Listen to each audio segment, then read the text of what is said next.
name is Quinton Jackson, and I'm a professional fighter. How did you get started on that path? I started wrestling in high school.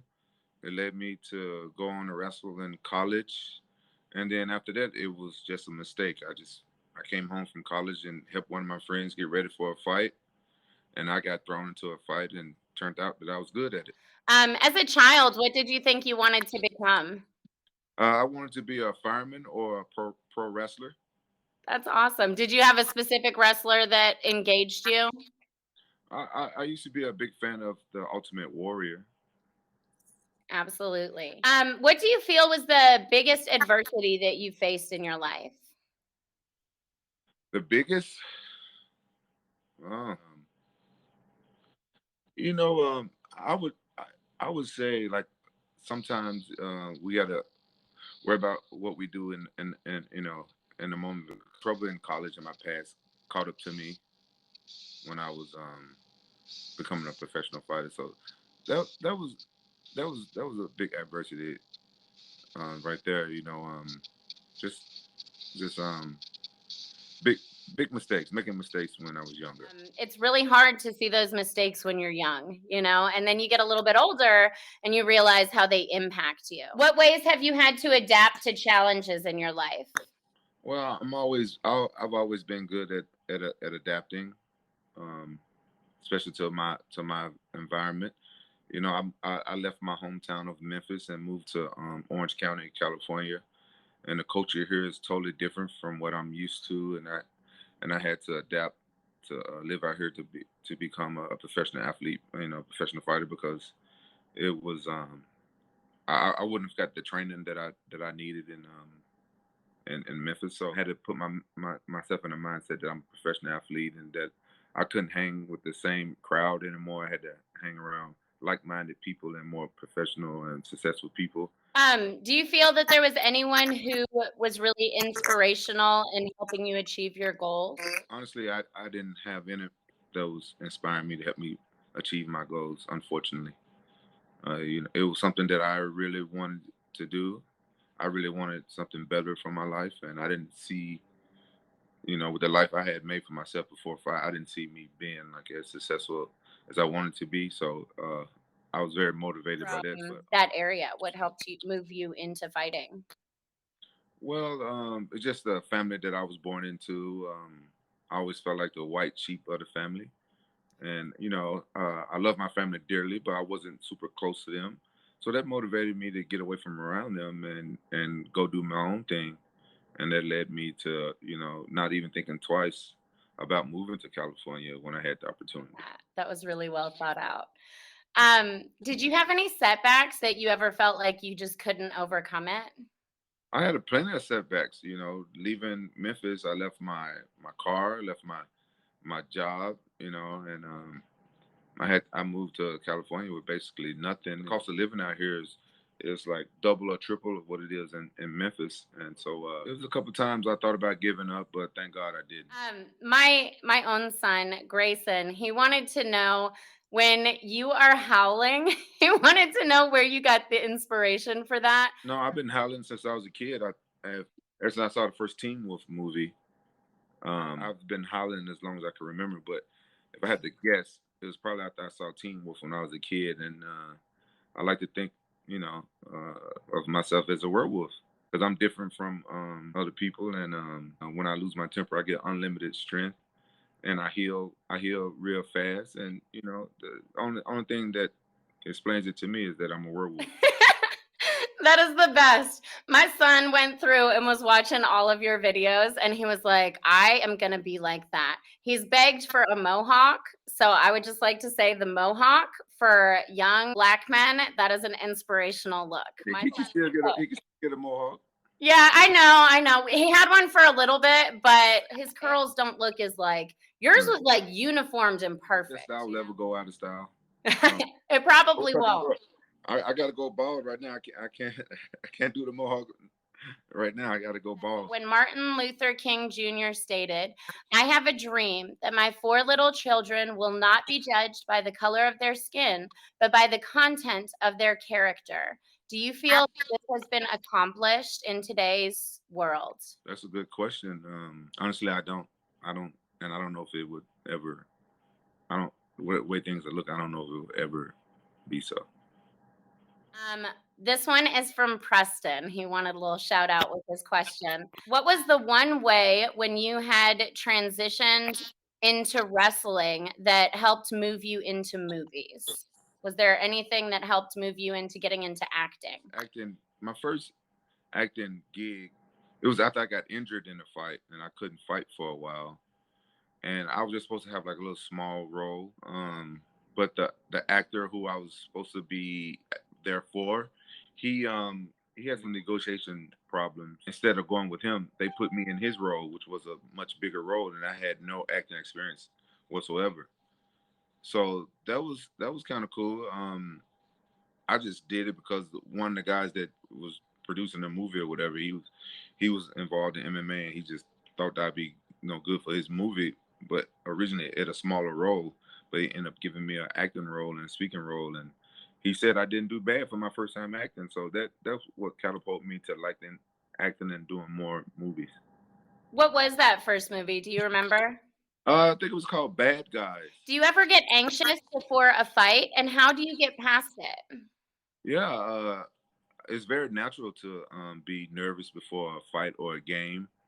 Even when I was wrestling in high school and playing football, I would get nervous. But I've been fighting for 20 years, and I get nervous for most of my fights. But anxious is something I don't get anxious anymore. I kind of lost that. Like it's a feeling that I can't describe. It's not quite fear, but it's kind of like the fear of losing or something like that. And I don't get that anymore. And I actually think that's a bad thing because I've been fighting for so long. I'm so used to it, and I actually miss that. That's why I want to try boxing or something different from MMA because now I'm outside of my, saying my realm, and it's something different. Maybe I get that anxious feeling back. And which of the martial arts do you feel that you focus the most on?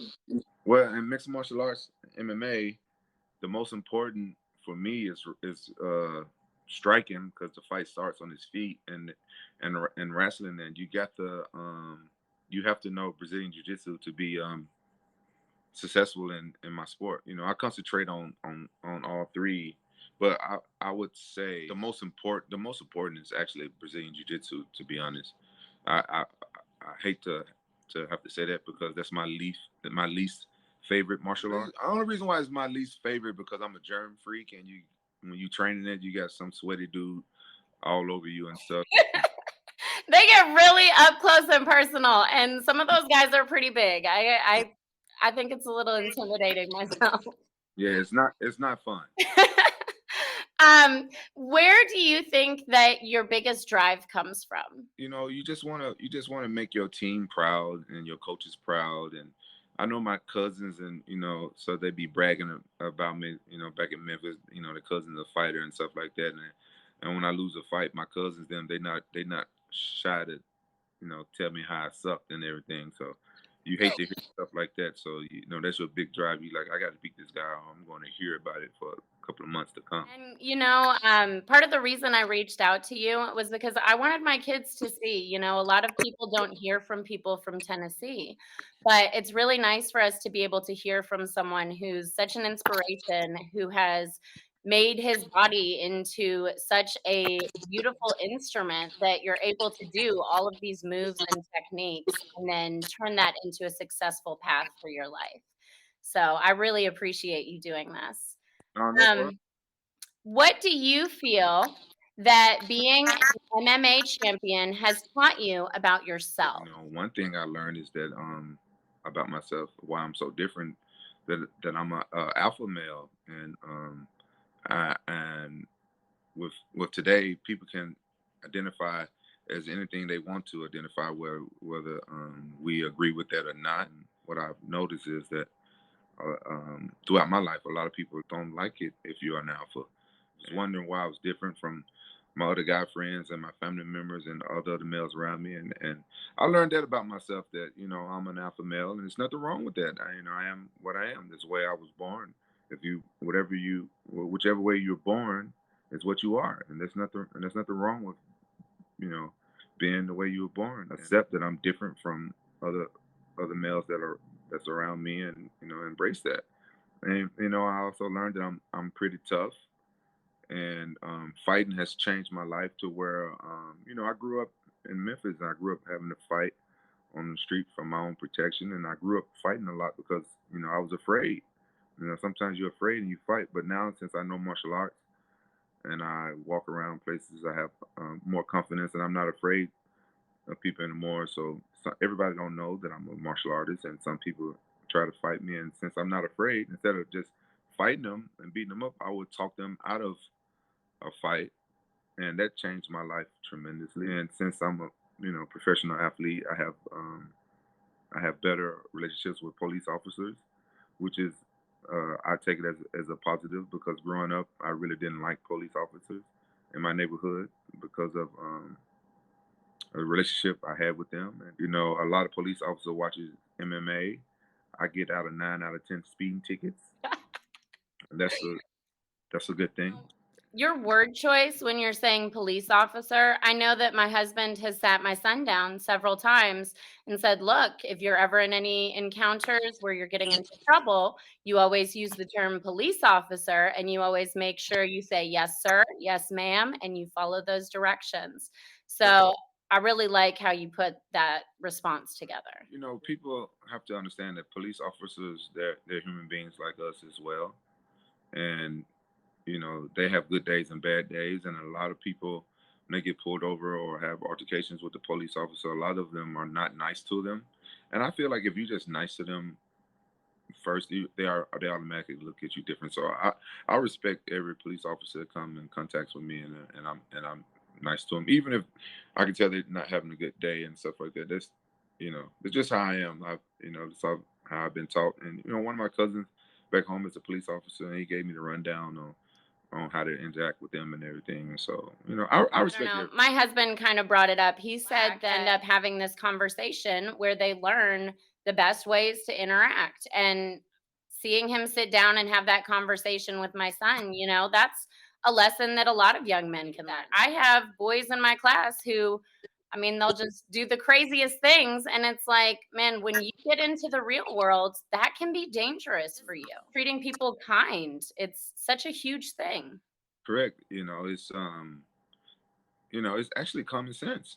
What I'm saying, you kill people with kindness, and it is a form of psychology as well. You can get more out of people if you're nicer to them. Who's gonna wanna help or be nice to anybody that's not nice to them, right? So Absolutely. Do you feel that there were any other professions that you might have wanted to get into or that you might try in the future? I played football in high school, and everybody said I was a natural. If I hadn't went into wrestling, I probably would have ended up being a professional football player. But kind of glad I didn't, because those guys' careers don't last that long.